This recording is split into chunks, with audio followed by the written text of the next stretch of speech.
बिस्मिल्लाहिर्रहमानिर्रहीम। अस्सलाम वालेकुम। सबसे पहले अभी हमारे पास जो STA 630 की असाइनमेंट आ चुकी है, हम उसका क्वेश्चन डिस्कस करने वाले हैं। स्प्रिंग 2022-3 की आपके पास फ़र्स्ट असाइनमेंट है ये। तो ये आपकी असाइनमेंट आपकी बाकी असाइनमेंट से थोड़ी डिफरेंट होती है। किस तरह से डिफरेंट होती है वो देख लेते हैं हम।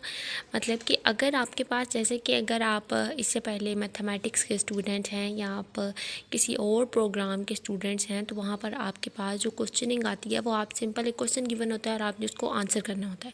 लेकिन यहाँ पे आपने थोड़ी चीज़ें ऑब्ज़र्व करनी है कि क्या हो रहा है, आपके पास रिसर्च करनी है, आपने ऑब्जर्वेशन करनी है कि आपके पास क्या है मेथडोलॉजी यूज़ हो रही है। तो सबसे पहले आपके पास 17 मई इसकी लास्ट डेट है, लेकिन यहाँ पे इसके लास्ट पे ये लिखा हुआ है कि आपके पास 24 आवर्स एक्स्ट्रा दिए जाएंगे अगर आप किसी वजह से अपनी असाइनमेंट को नहीं अपलोड कर सके तो। सबसे पहले इसका ऑब्जेक्टिव क्या है असाइनमेंट का? ऑब्जेक्टिव असाइनमेंट का ये है कि आपने इस क्वेश्चन के अंदर आपने टाइप्स ऑफ वेरिएबल्स पढ़े हैं रिसर्च मेथड की बुक में।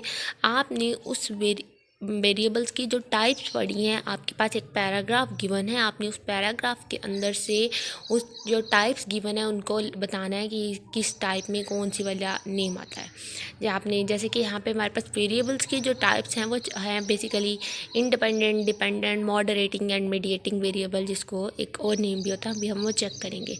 वाइल कंडक्टिंग क्वांटिटेटिव रिसर्च और reviewing the literature on the same.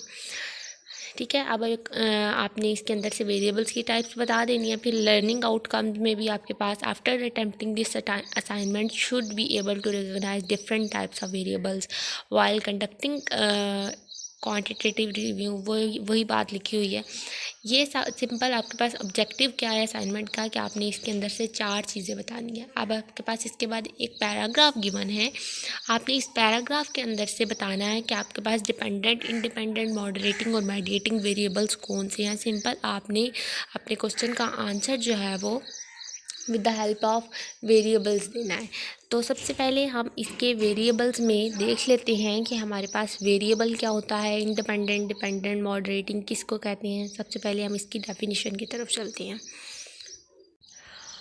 तो वेरिएबल किसको कहते हैं? वेरिएबल एक ऐसी टर्म होती है जिसमें आपके पास चेंजिंग आती रहती हैं। चेंजिंग मतलब कि आपके पास ऊपर नीचे चीज़ें चेंज होती रहती हैं। फॉर एग्जांपल आपके पास आपके एग्ज़ाम का जो मार्क्स होते हैं वो कभी बहुत ज़्यादा अच्छे आ जाते हैं, कभी बहुत ज़्यादा लो हो जाते हैं, तो वो आपके पास वैल्यूज़ ऊपर नीचे होती रहती हैं। देन आपके पास अगर आप हाइट की बात करें, आपके वेट की बात करें, अगर आपका पहले वेट जो है वो 60 kg था तो अब आपका 50 kg हो गया, तो ये वेरिएबल होता है। आपके पास चेंजिंग को कहते हैं वेरिएबल। इनकम आपकी पहले ज़्यादा थी तो अब कम हो गया, तो ये सारे वेरिएबल की टर्म्स में आती हैं। अब वेरिएबल्स की कुछ टाइप्स होती हैं, उन टाइप्स को डिस्कस कर लेते हैं। आपके पास सबसे पहले ये मैं आपके टॉपिक की तरफ चली गई हूँ, एक्सप्लेन कर दूँ, देन हम अपने उसके पैराग्राफ की तरफ चलेंगे और उस पैराग्राफ के अंदर से छोटे से पैराग्राफ है उसको इजीली हम जो है वो समझ सकेंगे। अगर आप इसको समझ लेंगे देन पैराग्राफ हो जाएगा। देन सबसे पहले आपके पास डिपेंडेंट वेरिएबल है। डिपेंडेंट वेरिएबल क्या होता है? जो ऐसा वेरिएबल जो किसी दूसरे के ऊपर अफेक्ट करता है। फॉर एग्जांपल कि आपके पास डिपेंडेंट वेरिएबल, अब हम यहाँ पे किसको कहेंगे हम देख लेते हैं। जैसा कि अगर आपके पास ओके इसको ज़रा ऐसे करते हैं। अच्छा, आप डिपेंडेंट वेरिएबल क्या होगा? जैसे कि अगर आपके पास एक इक्वेशन है y = x का स्क्वायर प्लस 2x, ठीक है, ये अब आपके पास एक इक्वेशन है। अब आपने क्या करना है, अब हम x की डिफरेंट वैल्यूज़ अगर इस पर पुट करते हैं, मैं अगर x 1 पुट करती हूँ तो y = 1 का स्क्वायर 1 हो जाएगा प्लस 2, y की वैल्यू क्या आ गई 3, तो x 1 पुट करने से मेरे पास y 3 आया है। अगर मैं x 2 पुट करती हूँ तो मेरे पास 2 का स्क्वायर क्या हो जाएगा 4 प्लस 2x है, तो 2 × 2 4, तो मेरे पास आंसर क्या आ चुका है 8। तो देखें जब मैंने x 1 पुट किया तो y 3 आया, जब मैंने x 2 पुट किया तो y 8 आया। इस तरह देखिए अब मेरा x की वैल्यू चेंज करने से मेरा y भी चेंज हो रहा है, मतलब कि y डिपेंड कर रहा है x के ऊपर। ये मैंने मैथमेटिक के थ्रू एक एग्जांपल दे दी। तो ऐसा वेरिएबल जो किसी दूसरे के ऊपर डिपेंड करता है तो उसे कहते हैं डिपेंडेंट वेरिएबल। तो यहाँ पे मेरे पास जो डिपेंडेंट वेरिएबल है वो y है और जो इंडिपेंडेंट वेरिएबल है वो x है। तो variable that depend on other factors that are measured. आप फॉर एग्जांपल एडवर्टीजमेंट और सेल्स, आप जितनी ज़्यादा आपके पास एडवर्टीजमेंट होगी, आपके पास इश्तिहारात जितने ज़्यादा हैं और अगर उनकी सेल भी उतनी ज़्यादा होती है तो अब आपके पास एडवर्टीज़मेंट डिपेंड कर रही है किसी चीज़ के ऊपर, तो आपके पास जो सेल होगा वो डिपेंडेंट वेरिएबल हो जाएगा और एडवर्टीज़मेंट आपके पास इंडिपेंडेंट वेरिएबल इस केस में हो जाएगी। एंड देन आपके पास एक फैक्टर दे दिया, जैसे मैंने आपको वाई और उसकी एग्जांपल दी थी एक्स की, तो वहाँ पे भी आपके पास कंज्यूम जितनी ज़्यादा चीज़ें होंगी और इनकम जैसे जैसे आपकी बढ़ेगी, और यहाँ पे भी आपके पास डिपेंडेंट वेरिएबल का केस बन जाएगा। दैन इंडिपेंडेंट वेरिएबल क्या होता है, जो दूसरों के ऊपर अफेक्ट नहीं करता, मतलब जो दूसरों पे डिपेंड ही नहीं करता। तो जैसा कि मैंने एक्स की एग्जांपल ली थी, वो डिपेंड नहीं करती है।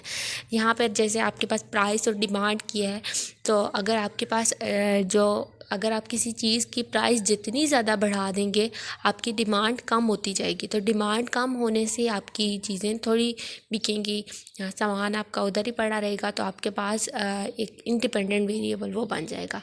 तो इसके अलावा हमारी जो नेक्स्ट टाइप है इसकी, वो है मॉडरेटिंग वेरिएबल। वो वेरिएबल है जो डिपेंडेंट और इंडिपेंडेंट वेरिएबल के दरमियान में लाई करता है। The term refers to the variable that can strengthen, diminish, negate, or otherwise alter the association between independent and dependent variable। अब आपके पास एक लाइब्रेरी है और अब आपके पास स्टूडेंट परफॉर्मेंस है। अब लाइब्रेरी है वो एक बहुत अच्छी हाई परफॉर्मेंस की लाइब्रेरी है, बहुत से स्टूडेंट्स जो हैं वो वहाँ पर आकर स्टडी करते हैं।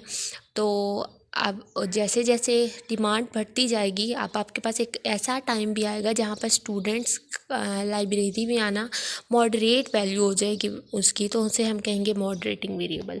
Then the last type is mediating और इंटरवेनिंग वेरिएबल, जिसको कहते हैं। मीडिएटिंग वेरिएबल वो वेरिएबल होता है जो कि इंडिपेंडेंट और डिपेंडेंट वेरिएबल के दरमियान में लिंक प्रोड्यूस करता है।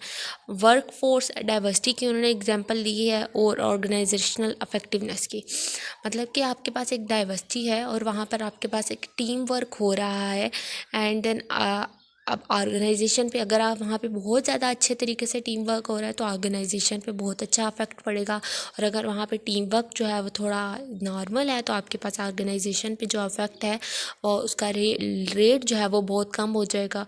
तो क्रिएटिविटी जितनी ज़्यादा बढ़ेगी उतने ज़्यादा मीडिएटिंग वेरिएबल की वैल्यू जो है वो बढ़ती जाएगी। अपने टॉपिक पैराग्राफ की तरफ चलते हैं।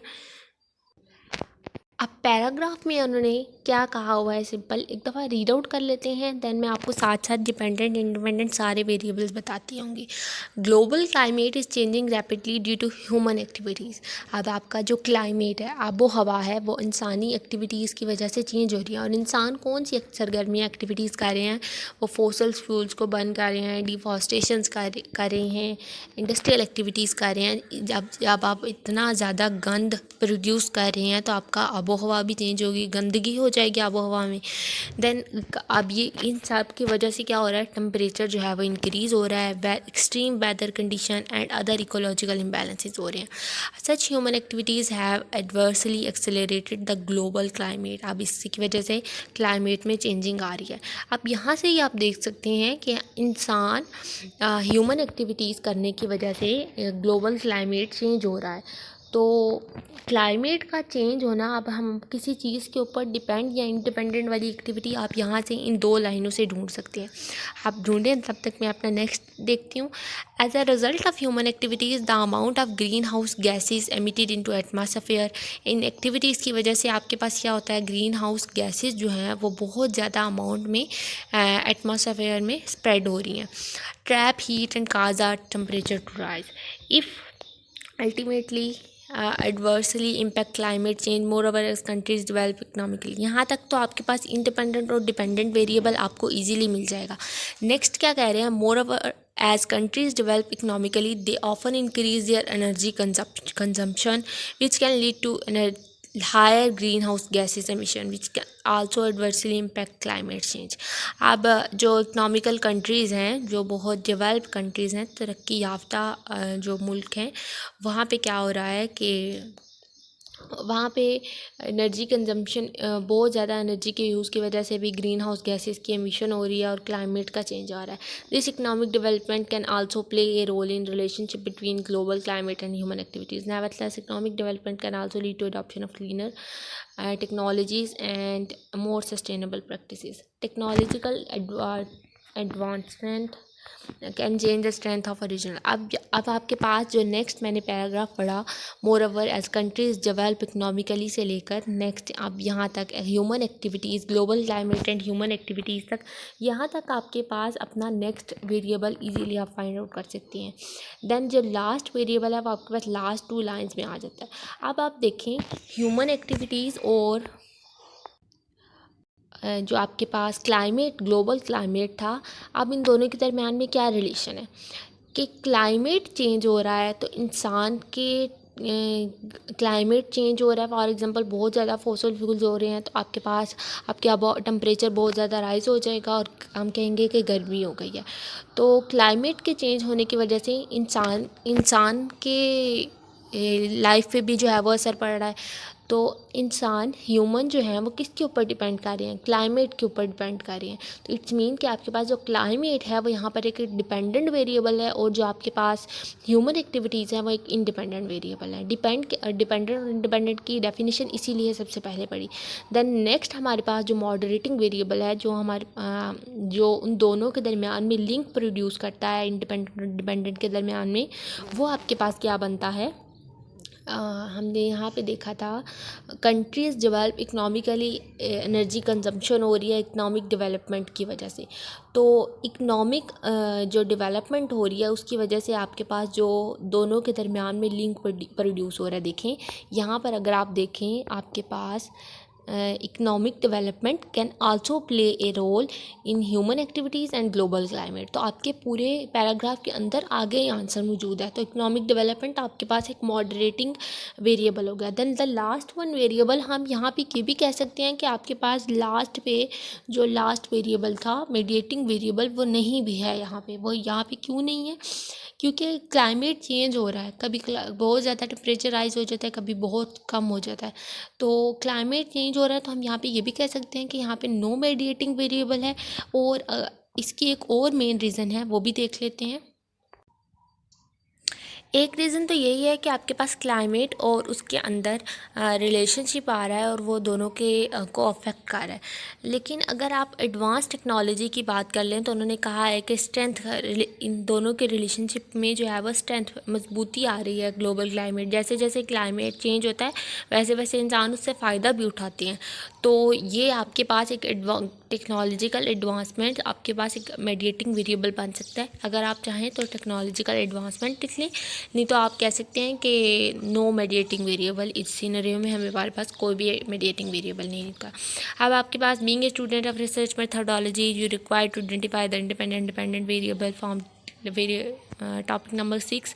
देन यहाँ पे मैंने इसका सोल्यूशन लिख दिया। इंडिपेंडेंट ह्यूमन एक्टिविटीज़ हैं, डिपेंडेंट ग्लोबल क्लाइमेट चेंज है, इकोनॉमिक डेवलपमेंट आपके पास मॉडरेटिंग वेरिएबल है और मीडिएटिंग वेरिएबल आप टेक्नोलॉजिकल एडवांसमेंट लिख लें या आप लिख लें नो मीडिएटिंग वेरिएबल, क्योंकि एक रिलेशनशिप भी आ रहा है और वो यहाँ पे ये भी कह रहे हैं कि वो क्लाइमेट चेंज और ह्यूमन एक्टिविटीज़ आपके इन्फ्लुएंस भी कर रही हैं, आपके स्ट्रेंथ भी प्रोड्यूस हो रही है उनसे। देन लास्ट पे उन्होंने कुछ इंस्ट्रक्शंस लिखी हुई हैं कि प्लेजरिज्म होगा आपके पास, प्लेजरिज्म चेक होगा from internet will result in 0 marks. Try to come up with precise and original answer and irrelevant material नहीं लिखें। जितना आपके पास ये बॉक्सेस गिवन है बस आपने इसी के अंदर अपना आंसर लिखना है और मज़ीद आंसर नहीं लिखना है।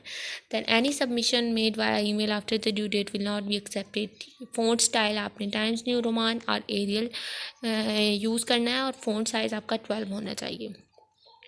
MS वर्ड में आपने अपलोड करनी है, ब्लैक कलर यूज़ करना है। Then rules for marking, it is submitted after the due date 0 marks मिलेंगे। The file uploaded does not open और corrupt it is any format to MS word और open office. इसके अलावा आपने MS word के अलावा किसी और फॉर्मेट में नहीं अपलोड करनी। इट इज़ चीटेड और copied from other student internet books journals, तो आपके पास 0 मार्क्स होंगे। 24 आवर्स एक्स्ट्रा ग्रेस पीरियड आपके पास ड्यू डेट के बाद मिलेगा अगर आप किसी वजह से अपलोड नहीं कर सकते। तो आपके वहाँ पे लिखा हुआ है लोड शेडिंग की वजह से जो है वो आजकल कंट्री के कंडीशंस भी ऐसी चल रही हैं। तो अगर आप किसी वजह से नहीं अपलोड कर पाते तो आपके पास 17 मई के बाद एक डे एक्स्ट्रा होगा, आप अपनी असाइनमेंट अपलोड कर सकते हैं। तो ये थी असाइनमेंट। आपको टॉपिक अच्छे से समझ आया होगा। अगर कोई मिस्टेक हुई कहीं पे, मेरे से कोई गलती होगी तो आप कमेंट सेक्शन में बता दें, मैं उस गलती को ठीक करने की कोशिश करूँगी। देन छोटी सी असाइनमेंट है, आपने बस इतना ही लिखना है, इससे ज़्यादा कुछ भी नहीं लिखना है। यहाँ पे लिखा हुआ है कि any student submitting solution in format other than given below will be mark 0। तो आपने इसी टेबल के अंदर अपने आंसर को एक्सप्लेन कर देना है। अल्लाह हाफिज़, थैंक यू।